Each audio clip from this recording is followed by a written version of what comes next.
So the short that I did yesterday, I got that comment and left it. People were just like, well, it'd be really weird if it was them. Well, of course it's them. They don't go away. The people that are involved with Isaac Cappy can't get a hold of me because every time they do now, I just block them because I'm tired of dealing with it. But of course it's them. They didn't just go away. And this didn't just start. When I moved from Algona, Washington to Earling, Iowa, it wasn't but a day that I was there.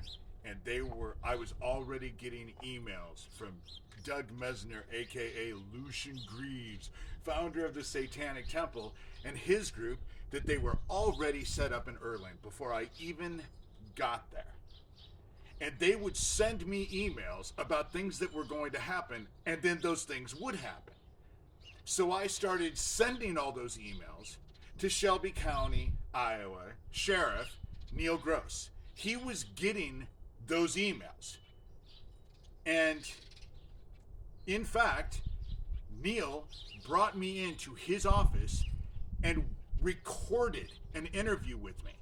We were in there for about an hour and a half. And where he asked me questions because I was getting emails I was sending to him. And he told me they couldn't figure out who was sending those emails. So I responded back, well, whoever then you have in that job isn't very good at their job. On a side note, Earling, Iowa, had I known that it was the place, its claim to fame is that it is the place that the last Catholic sanctioned exorcism took place. That's Earling, Iowa's claim to fame. And let me tell you, whatever they unleashed is alive and well in this area. Just on a side note. So, with that gas station explosion, I was getting death threats before that gas station explosion. Neil knows it. I was sending him the emails. The guys that were across the street from the gas station on that Saturday night when we were in COVID lockdown, nothing had been open the whole time. Nothing was open. And they woke my neighbors up at 3 o'clock in the morning across the street from that gas station laughing. And Neil knew that. And then the gas station explosion happens, but right a week and a half before that, Sheriff Donovan commits suicide. And Sheriff Donovan was the one they were using to go after me with my dogs because it was nonstop. They were constantly trying to fuck me up the minute I got into Earling. So that gas station explosion, and there was not one explosion. There was two. The first one happened at 9 o'clock. The guy was able to get out of the gas station, then go back in the gas station, get his brother-in-law, and get them both out of the gas station before the second explosion 9.5 minutes later. If there's only one explosion, like is written on the official documents that Neil gave me, and there was only one, how the fuck would that even be possible? What, did physics not work that day? It's all been bullshit. And since I've been out here, it is bullshit. It has been bullshit. The reason why I don't release the conversation that I got Chief of Police Yamada on in my living room, the reason why I don't release it is because he told me all kinds of personal shit about the very people I was complaining about. I can never release that publicly because it would violate whatever. I will never do it. But the dude told me intimate things about people around here. Neil and his whole group are all involved in drugs. The people that I am complaining about that are meth heads convicted have gone there, you know. The Yamada talks about on that video. A lot of them meet at the very place. Yesterday, two things happened, and that's why I'm making this video. One, the person that I considered my friend, and worse than that, a spiritual advisor, his Christian business, a lot of the people that I'm complaining about congregate there for a reason.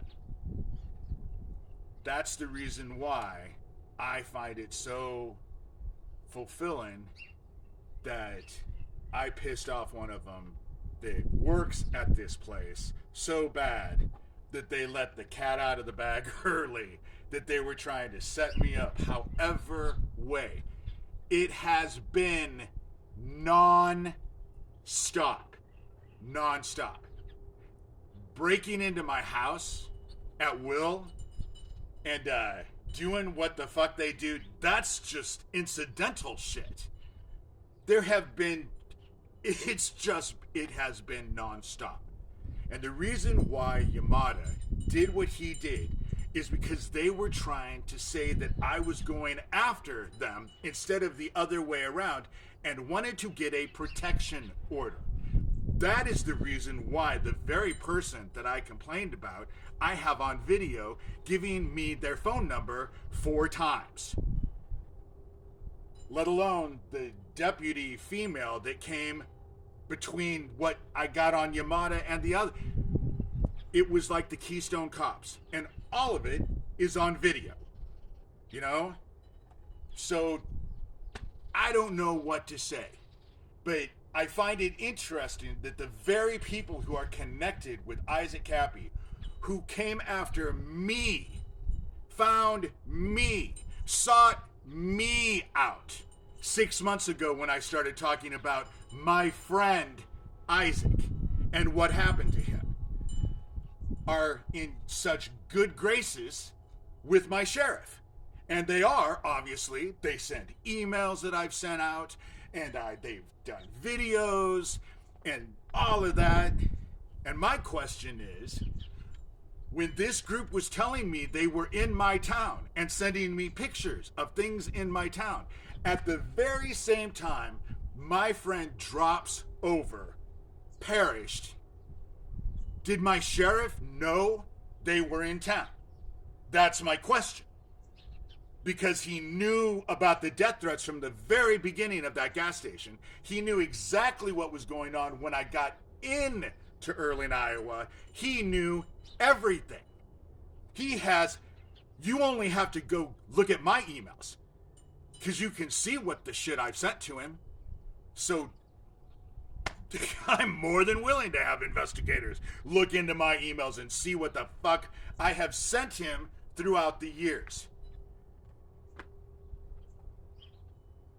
I am trying to stop a CA ring, the likes of which is hurting children. And what stands in front of me for doing that is a big drug operation and meth heads. And some of these meth heads are involved with manufacturing CA.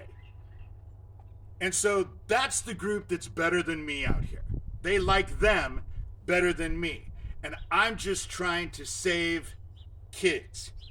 So as far as I'm concerned, I grew up gay as a kid in a small Iowa town of 800 when I was a child. It didn't fucking destroy me.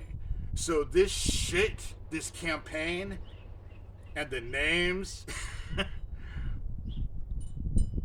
are not going to destroy me as an adult. I could give a fuck less. Because let me tell you, for a lot of you, I have less respect for you than you do for me. Just saying.